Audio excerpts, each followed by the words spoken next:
Hello, everybody. Welcome back to Chat with Elsie. Elsie would be me. Hello. I hope you've had a great week. While I'm recording this, it is Friday, March the 1st. When this gets uploaded, it will still be Friday, March 1st. Perhaps in the evening. We'll see.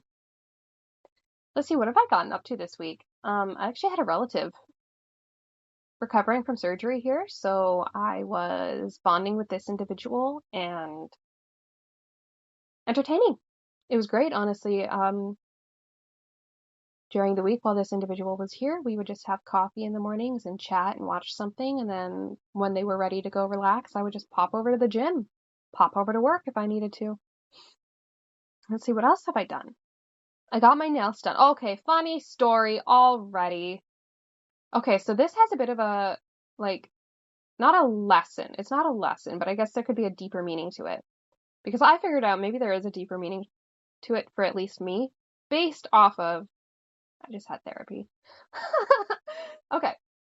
So, I went to go get my nails done. And I need to preface, I've been getting my nails done for 5, 6, 7 years now. After an incident, I used to get acrylic powder. And after an incident of going to turn off a light, I lost a nail, like a nail, and I sprained like 3 or 4 knuckles. I'm gonna let you just like imagine this situation because it's very embarrassing. So after that, I decided to stop using acrylic and stick with just getting gel, like a gel polish. You know what I mean? And so for the longest time, I was getting like a coffin shape, but I realized if I wasn't doing acrylic powder, because I don't have extensions, it's just basically my real nail, my nail would crack if it was too narrow. So I would get like a square coffin, if that makes sense. Still kind of a narrow square is, I guess, what we call it. So I've been getting that for years. This same shape, 4 years. And out of nowhere, I've decided, did I want to change up my shape? And I'm thinking maybe I do. Do I want stiletto? Stiletto, you gotta be kind of long. And I don't want much longer nails. I can't really have too long of nails in my line of work that I do. So I figure, what about a pointy almond? Why not? Why can't that be me? Do you know what I mean? So, okay. I went to go get my nails done, and I am with Marie. She's kind of like a mom to me, and she is getting a mani-pedi, and she is across the nail salon from me. Not too far, like far enough where she could hear me talking. And I'm with my nail tech, and the owner of the shop is beside my nail tech. And I'm looking at my nail tech. I'm like, do you think I should change my shape? Do you think I would look good with this? Does this suit my hands? Do you think I should do it? And she's just like, yeah, I think you would. You have nice fingers. It would go good with this type of almond. I'm like, can I get like a pointy almond then? And so I was so unsure. I'm like, do I have commitment issues? Am I having commitment issues to getting my nails done right now? Do I have commitment issues to changing up my nail shape? So then I look at the shop owner and I'm like, do you think I would suit a pointy almond? And I'm like holding up my hands, right? With like kind of a panicked look maybe. And she's like, yeah. And so I look over at Marie and I'm like, Marie, do you think I should change my nail shape? I'm like holding up my hands. And she looks at me, she's like, oh, why not? Like, I realized for everyone else around me, it wasn't that hard of a decision. They're like not that big of a deal to them, I guess. So I'm gonna ask you this, why was it a big deal? Like, again, I just have therapy. I figured out why it could have been a big deal for me. What do you think it could have been? Like gauging if you were to get your nails done and you start getting anxiety about changing your nail shape, what do you think that is? There is definitely a deeper meaning here. Maybe not for some people, okay? To some, maybe some of you who are listening to this are thinking, this dumb bitch, she's just talking about her nails. Like, no, there was something deeper there. But long story short, I got my nails shape changed and I actually love it. You know, sometimes there's a bit of a lesson there and change can be uncomfortable and change is good. I was literally like texting my dad. I'm like, I'm having actual commitment issues to changing my nail shape. And everybody's just telling me to do it. And I'm like, okay, just do it. I love him, but there was a deeper meaning there. So that is up to you as the listener to figure out what could be a deeper meaning to somebody changing their nail shape. Again, I realize how that sounds, but come on. So yeah, ended up doing it, and I'm a fan. They're kind of like little kitty claws. Kitty claws, meow. Fuck, that was cringe. I'm so sorry. I will not do that again. At least I can promise I can try not to do that again. So I got them done, and I'm happy about it. What else have I done? I decided to start a vision board, okay? And I'm going to be keeping that very private, and I don't want people to see it. Um, I've read so much about vision boards, and I've seen a lot of TikToks. Am I allowed to say TikTok on this? The TT, the Tiki Talkie, of people that feel like everything they posted on the board has come to reality for them. So I'm trying that out, and if it starts to work, I will let you guys know. So how about we get into today's episode, which I thought that we could touch on the idea of learning how to create boundaries or learning how to say no and learning I statements. Now, I might not have the best idea of how to teach you, but I guess I can talk about like the basis of things because like God, this was honestly a hard one for me to learn, especially as a woman, because we've been conditioned to believe that being assertive, vocal, or opinionated makes us bitchy or loud or just loudmouthed or backtalkers. But it truly doesn't.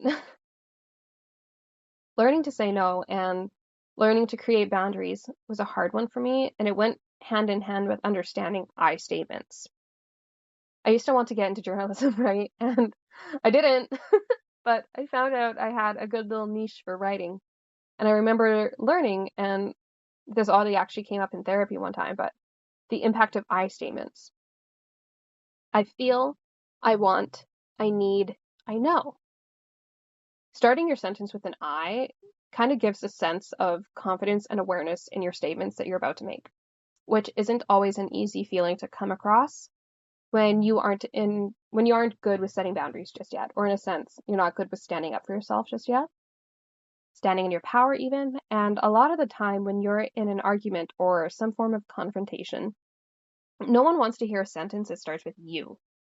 It's usually followed by some form of like, you do, you are, you always do this, and it kind of gives the feeling like you're pointing fingers. You know what I mean? And when people hear that, they begin to become defensive and they won't want to hear what you're trying to say. And I learned that the hard way myself in situations where I could have said, I feel that sometimes this happens. I am uncomfortable when this happens. I am upset when this happens. So that was something for me to learn. I statements. Boundaries was a weird concept to me. You're telling me like I can literally tell someone no and just leave it at that? I can just say, hey, I'm not feeling completely okay with what's going on. I need to step away for a moment. I guess this also kind of goes hand in hand with, and I'm just going to quote like, it's just for some individuals, being a people pleaser or fear of abandonment, fear of failure, or feeling like you're not good enough, quote unquote, good enough. In my experience, as well as time with therapy, I've learned that as someone who was not given the type of emotional nourishment I needed growing up, and as someone who essentially kind of felt left in the cold from a certain situation, experience, whichever it was, I was not good at vocalizing my emotions or boundaries. I was more so focused on ways to keep people around me content and keep just people around me rather than myself. And in a way that honestly let myself down because that's not giving myself the courtesy that I would give another individual. Learning that a simple word, no, is a full sentence was also a weird one for me. Like, you are not responsible for another individual's negative reaction to your set boundary. And that was actually one of the lessons in my notebook. Now, this can look different for so many people, and don't get me wrong.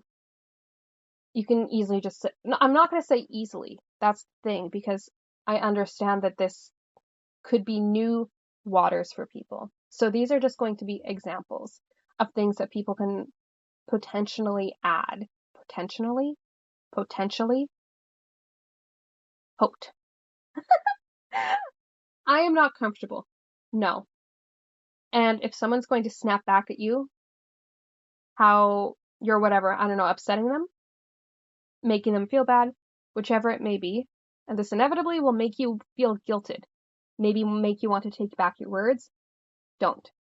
Stay in your power. And I know that's going to be a hard one. Dig your heels in. Sometimes people who are used to getting their way, or who aren't used to being told no, will unfortunately have some negative reactions to your perhaps sudden new behavior, and that being setting a boundary. Now, I'm not going to say it's a behavior to set boundaries, but if you're not someone who feels that had come naturally to you, if you are suddenly more so standing up for yourself, more so setting boundaries, this could be deemed, quote unquote, new behavior to some individuals. But I need you to remember that this is not your responsibility to fix. It is up to that other individual to give you a polite courtesy and to let you be and give the space that you've requested. Give you the space that you've requested. You understand what I'm saying right there. So just remember that. When you set a boundary, it is not going to be your responsibility for someone else's reaction to that boundary. It is up to that individual to understand that a boundary is also requesting respect. I sometimes feel as if the word no has such a negative annotation towards it. Is that the right word? Can someone let me know, please? Because I feel like it is. Like, we correlate it with being let down or feeling rejected, and it doesn't have to be viewed that way. It's just a simple answer. And how people react to your answer is not your responsibility. It is not your responsibility to live up to someone else's expectation, as I've said in my previous episode. If you haven't listened to it, you can go ahead and listen to it. Just saying. Now, we can't entirely have a one-sided view on this. Of course, if someone asks why to a question, this could be out of curiosity, not just as an attack or a snapback at your answer. This would be up to you, the listener, to determine if that individual is saying it in a place of reaction or curiosity. Learning that you need to actually understand that while, yes, your actions and words can negatively impact someone else's emotions, doesn't mean that you have actively sought out to make that happen. It doesn't mean that you sought out to make them feel a negative way to your boundary. Another important thing to remember. When you speak, it is so important to speak with kindness and confidence at the same time. And we need to understand that those two words can coexist in the same sentence. Because there's times where I feel like the idea of confidence seems to coincide with the idea of arrogance or coldness, which again could vary per individual. If some individual is doing it out of egotism, but that is not up for me to gauge. That is not up to me to decide if that's egotism or confidence. But solely in my experience, and I can be wrong, don't quote me, but healed people are able to understand that connection of those words going together. I'm also aware it is not up to me nor another individual to gauge what is or isn't healed, because healed could look so different for a variety of different individuals. So if there's anything I would ask of you to take away from this episode is understanding that staying in your power and speaking strongly about how you feel. I feel, I need, I want are so important to learn. It is important to learn that you don't always need to explain yourself to people. It is important to learn that if you aren't 100% taking care of yourself, you can't be expected to be 100% for another individual. So look out for yourself, okay? Learn what you need to learn. Take time off if you need to from stressful people or from stressful situations. I hope you enjoyed today's little episode, and I hope you have a wonderful weekend. We'll chat next time, and if there's anything you learned from this, I hope you can let me know. And if there wasn't, that's cool. Just thanks for listening.